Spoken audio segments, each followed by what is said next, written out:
Hi everyone, I'm sitting here in my living room, thankful to be unscathed by Tropical Storm Arthur. It missed us on the Virginia North Carolina state line. Very lucky. And I hope that no one was hurt. So far, I haven't heard anything of any serious injuries, maybe some bad beach erosion, things like that. So we got out lucky.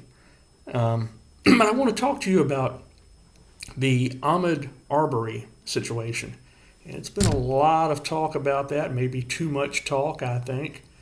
Um, I want to point out some things that I think are important, uh, and I don't want you to get the wrong impression of where I stand. First of all, I will state the obvious. I am an older, white, southern male. I can't help that. Um, one of the suspects was, I think, 62, 63 years old. I'm 52. Both of us are in the South. Um, all of us involved are gun owners.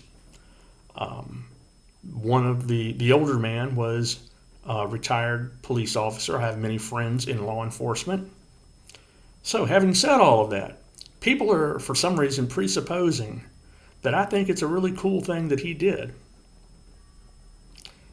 I won't bring any extra damnation on the McMichael family. And I'm certainly not going to say that Ahmud Arbery was a complete angel either. However, let's get the facts straight here. That from what I saw in the video, Ahmud Arbery was running through the neighborhood. Okay, yes, he did stop at a home that was under construction. He did slip in and get a drink of water. But the McMichaels, I don't know, just took it to a different level. It's one thing if you see something suspicious. First thing you ought to do is call the police, okay? The man was not actively threatening their lives, was not actively threatening their property. And there is a sort of case of, mind your own business. It's a different situation if your own life or your own property is being attacked, in which case, yeah, maybe you can use some force. But the fact is, these guys chased him down in a pickup truck, actively confronted him, and remember, at no point did they call the police.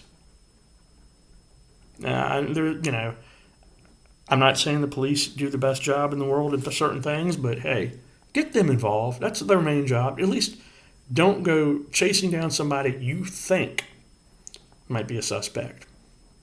Which leads me to my own situation where I have had to use a firearm. I never actually discharged it, thank goodness. My own situation as a responsible gun owner, and I'm a Second Amendment guy all the way. I believe you have an innate, God-given, if you will, right to defend yourself if your life and property are being endangered.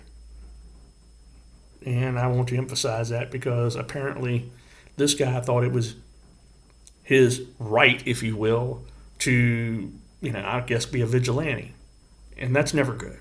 That's never good. And I don't want to be lumped in that same category of old white guys with guns doing things to unarmed African American men. In my situation, where I actually had to use a gun, there were four young men, four tall and big African American men. I'm only 5'6", 175 pounds, okay? These guys were averaging anywhere between 6'6" to 6'2", more along the 200-pound mark, very athletic, half my age. There were four of them, one of me. One of them actually had a pry bar prying at my front door. Okay, I told them to get out. They weren't fazed by it, and I did. I brandished a firearm through the window where they could see that I had a firearm, and it was a good thing I did because one of the men had actually reached. Okay, so I didn't know what I was up against. And yes, they saw me with the firearm, and they fled. By this time, I had a good description of the four men, what they were wearing, what direction they were traveling in. And guess what I did? I called the police. Okay? You know, I'm not the Lone Ranger. All right? And maybe they ought to learn that too. Now, I have friends in law enforcement. And I can say that most of them, in fact, no, all of my friends are above board, who are honestly decent people. And for everyone who wants to sort of paintbrush the entire law enforcement community, think again.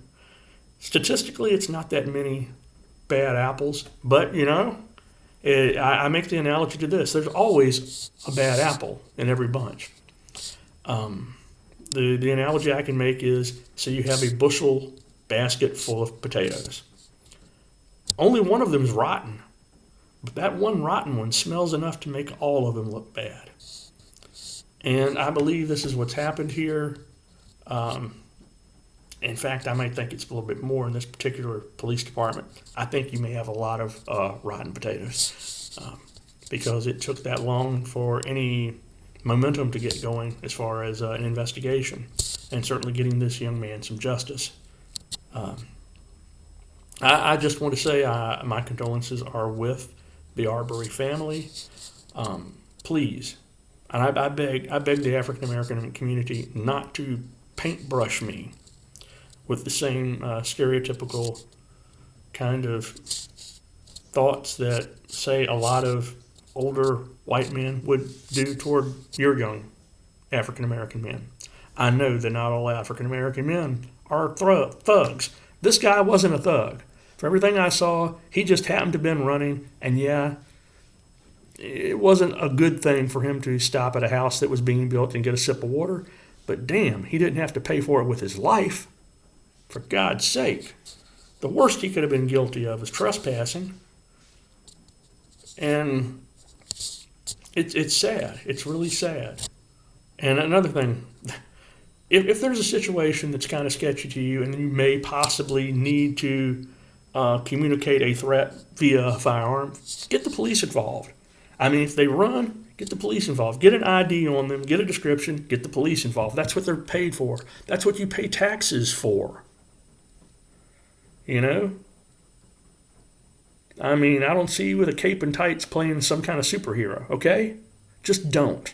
And I advise that to everybody. I don't care. I don't care if there's some white guys looking at this my age and say, well, I'll shoot them all. Yeah, okay, bud. You do that. If it had come down to the point where I actually had to shoot one of those young men, I would have been remorseful. Very remorseful.